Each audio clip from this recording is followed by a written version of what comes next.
Okay, so I know you guys are going to be laughing at me because I'm back in Chattanooga, Tennessee. Just came from Florida, and I know wherever I go, and I know the music is kind of crazy, but I'm eating all raw, and look, there's someone else here with me who's eating with me. Do we know who that is?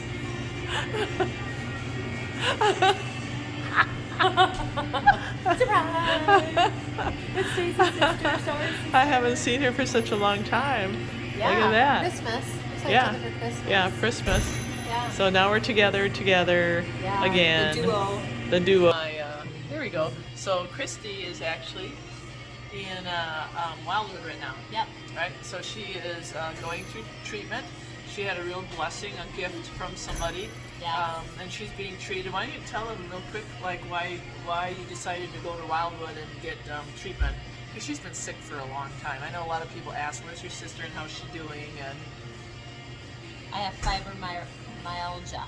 yeah, and you just got diagnosed with that, right? Yeah, and it was very, very painful. I didn't know what was going on. I had all these pains and sore and trigger points that she was just, awful. It was just everywhere. I couldn't touch my body anywhere. It was all over. She would call me, Felt like, and she's like, yeah, it was very overwhelming, the pain, and I started reading up on it, and I'm like, I don't know how people can live like that. I just don't. She wasn't living. Yeah, I'm like, I can't live. I'm like, Lord, you know, you don't want me to live like this because you have plans for my life, and it's not to be in this condition. Yeah. And I never allow anything to confine my life and consume me and make me a prisoner of whatever is going on with my life. Because some people it does, it overtakes them, and then they're like, they feel sorry for themselves. Especially when you're in chronic your pain. mind. Yeah.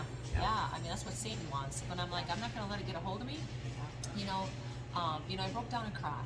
And because she did, and she don't, and she's the tough woman. I don't cry. And I told God, I knew it was bad. Yeah, when that happened. And I just told God, you know what? I said, no matter what, whatever comes my way, I'm so grateful every day that I get up and have the life that I have. Yeah. And I really pushed myself because they said exercise, diet. You got to get ahead of it, to really help yourself. And I prayed about Wildwood. I said, you know what, Stacey, got to go to Wildwood. I said,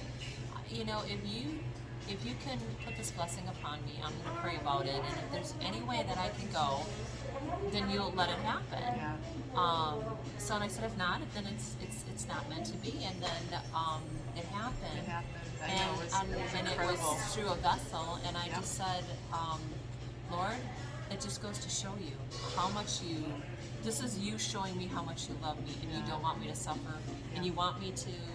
I wanted to go because I wanted to get ahead of it. I wanted to, even though I eat healthy, I was gaining weight because I was wondering why I was gaining weight. Because it messes with your hormones, and I gained 20 pounds. And I'm like, that's not me. Yeah. That's not. I don't like this.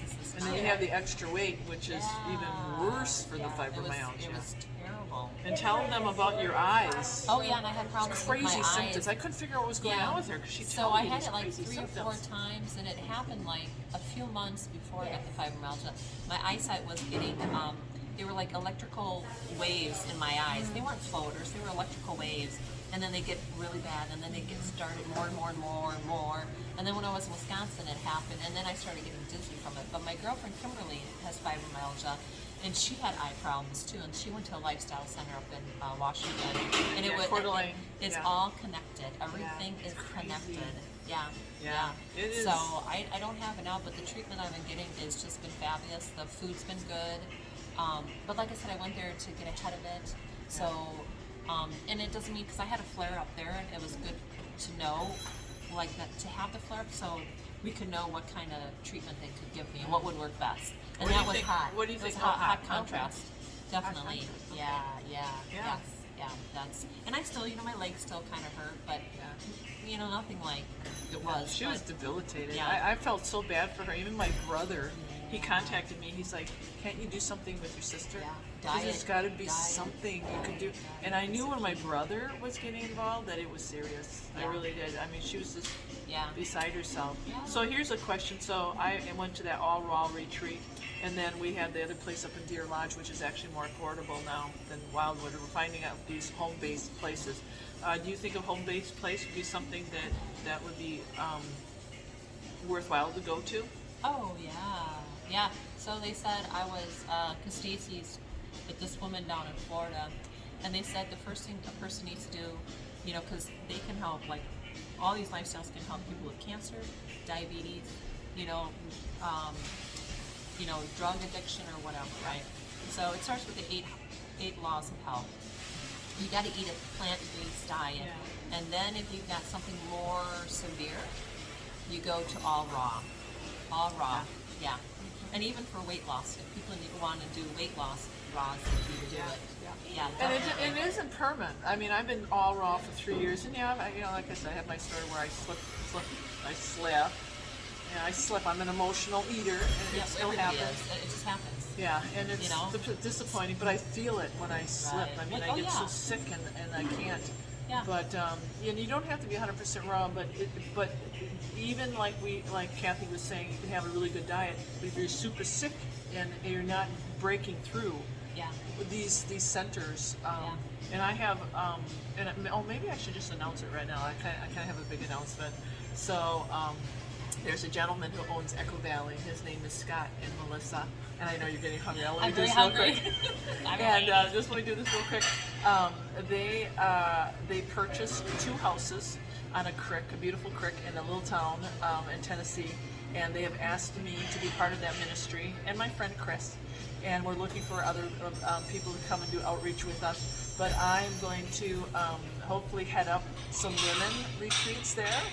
For my narcissist group, which was really successful on Zoom this Sunday. Yeah, it's awesome. And also maybe an all raw retreat. So we'll be having Starry retreats. And they Yeah. also bought a storefront, and we're going to be doing That's a health and wellness store, which offers infrared and massage. And I'll be part of that too. And it's really exciting. It's Yeah, really exciting. it is. So he's getting all these ministries starting, and we need volunteers. And Christy might join one day too. I'm trying to convince her. So, all right. So anyway, we got to eat because this. Yes. I picked this. Oh, I up. know. Look at my food. All right. So that was just a quick update, and love you guys. Supposed to eat a And nice big lunch. yes, and a big lunch. Okay. God bless you, and I'll keep you posted on the ministry work too. Yes. All right.